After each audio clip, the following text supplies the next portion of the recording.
శ్రీ పరాభవనామ సంవత్సరం 2026లో మీనరాశి వారికి ఆర్థికాభివృద్ధి, లక్ష్మీ కటాక్షం కలగడానికి మరియు గ్రహ దోషాలకి ఈ వైదిక జ్యోతిష పరిహారాలు ఏమైనా ఉన్నాయి అంటే, జన్మరాశి అంత సంచారం ఉండడం వల్ల మీనరాశికి శని అన్ని ఆర్థిక విషయాలు కొంత ఒత్తిడి ఉండే విధంగా చేస్తున్నారు. కాబట్టి సంపద నిలబడానికి మరియు ధనాభివృద్ధి కోసం కొన్ని శాస్త్రబద్ధమైనటువంటి వైదిక జ్యోతిష పరిహారాలు ఉన్నాయి.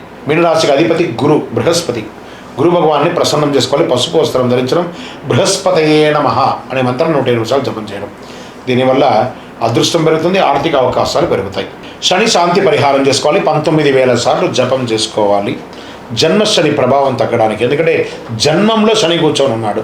ప్రతి శనివారం నవగ్రహాలకు వెళ్ళడం లేదా శనీశ్వరాలయంలో నల్ల నువ్వులతో దీపం వెలిగించడం, నల్ల నువ్వులు లేదా నల్ల దుస్తులు ధరించడము ఆర్థిక అడ్డంకులన్నీ తొలగుతాయి. దీనివల్ల ఖర్చులు నియంత్రణలో ఉండే అవకాశాలు ఉన్నాయి. లక్ష్మీ కటాక్షం కోసం ప్రతి శుక్రవారం, ప్రతి శనివారం నువ్వుల నూనెతో దీపం వెలిగించండి. దేవాలయంలోనూ మీ ఇంటిలోనూ వెలిగించండి. కుంకుమార్చన చేయండి. ధనాభివృద్ధి పెరుగుతుంది, సంపద నిలబడుతుంది. దీనివల్ల దీపారాధన గురువారం లేదా శుక్రవారం నెయ్యి దీపం వెలిగించండి. ఆర్థిక అడ్డంకులన్నీ తొలగుతాయి, శుభయోగం కలుగుతుంది.